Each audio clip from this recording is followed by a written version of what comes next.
In this guide, why password proliferation is both a security and productivity failure, how SSO centralizes authentication and delegates trust to service providers, what the key difference is between SAML and OIDC, and the session hijacking and token leakage risks that SSO concentrates.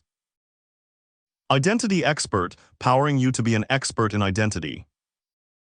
Today we're unpacking single sign-on, SSO, the mechanism that lets one authenticated session propagate to every connected application without the user re-entering credentials. You experience SSO every time you sign into Google and immediately access Gmail, Drive, and YouTube without separate logins.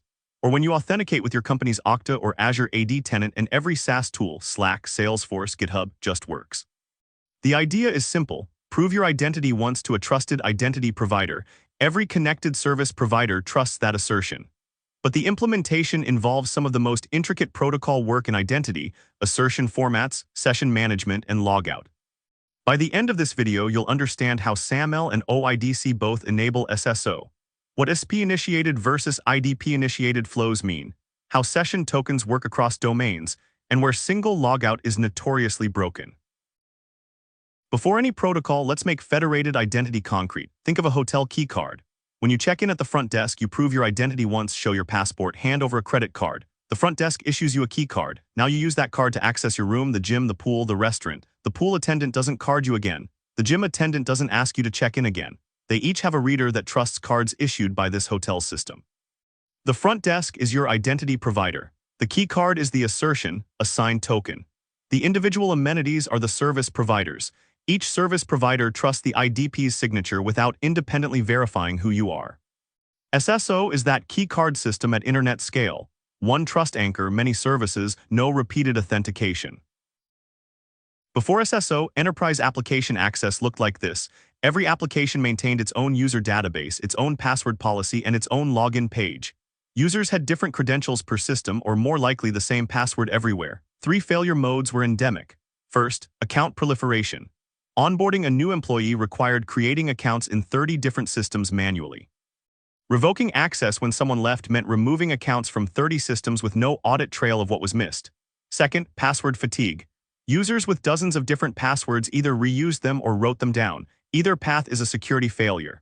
Third, no central visibility. When something suspicious happened, the security team had no unified view. Each app had its own logs and its own session model. SSO solves all three by centralizing authentication at one identity provider, making the IdP the single point of authentication truth for the entire environment. 2 protocols dominate enterprise SSO, SAML 2 and OpenID Connect. SAML, Security Assertion Markup Language, is XML-based and dates from 2005.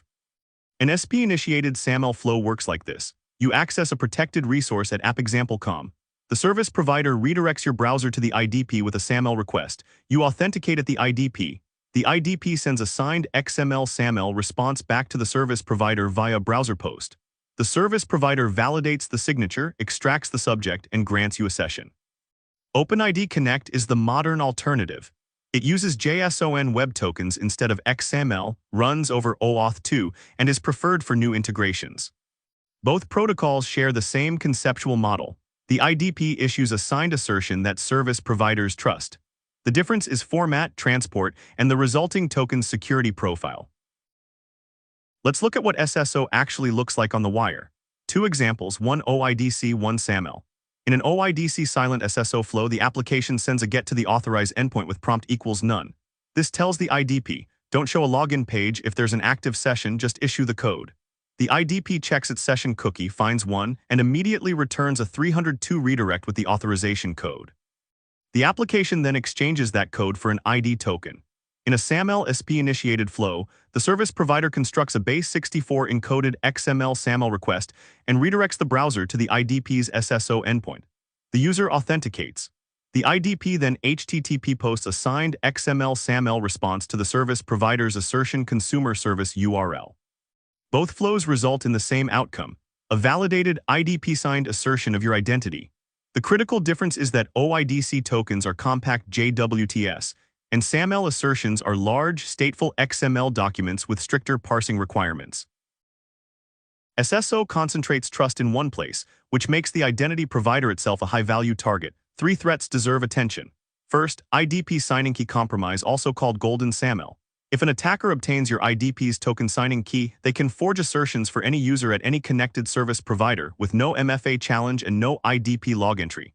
This is the playbook used in the SolarWinds breach. Mitigations: store signing keys in hardware security modules, rotate regularly, and cross-check service provider telemetry against IdP authentication events. Second, XML Signature Wrapping attacks in SAML. A crafted SAML response includes a legitimately signed element alongside a malicious unsigned element. A naive parser accepts the valid signature but processes the attacker's content. Mitigations: reject unsigned elements, use schema-aware parsing, and validate that the signed content is exactly what you consume. Third, single logout failures. When you log out of one app, the logout message should propagate to all service providers. In practice, many cache local sessions and continue accepting them after the IdP session is terminated. The defense: enforce session lifetimes independently at the service provider level. As of 2026, OpenID Connect has largely displaced SAML for new integrations, though SAML remains deeply embedded in legacy enterprise environments. The emerging architecture trend is continuous authentication within zero-trust frameworks. Rather than a single SSO session lasting 8 hours, systems evaluate risk signals continuously, device posture, network location, behavioral anomalies, and require step-up authentication when signals degrade. The Shared Signals and Events Framework and the Continuous Access Evaluation Profile, or CAEP, provide a standardized way for resource servers to push security events back to the IdP, including session revocation on device compromise, without waiting for token expiry. The future of SSO is not a single token you carry for a day. It's continuous, contextual, and cryptographically bound. All primary sources cited in today's guide are listed on screen. You'll find direct links to the SAML, OIDC, and NIST specifications in the video description below. If this breakdown helped you understand single sign-on better, please subscribe to Identity Expert. We publish a new protocol deep dive every week. Thanks for watching. If there's a specific identity standard, authentication flow, or security protocol you'd like us to cover next, drop it in the comments below. We build our content based on what the community asks for. Subscribe and hit the bell so you never miss an episode.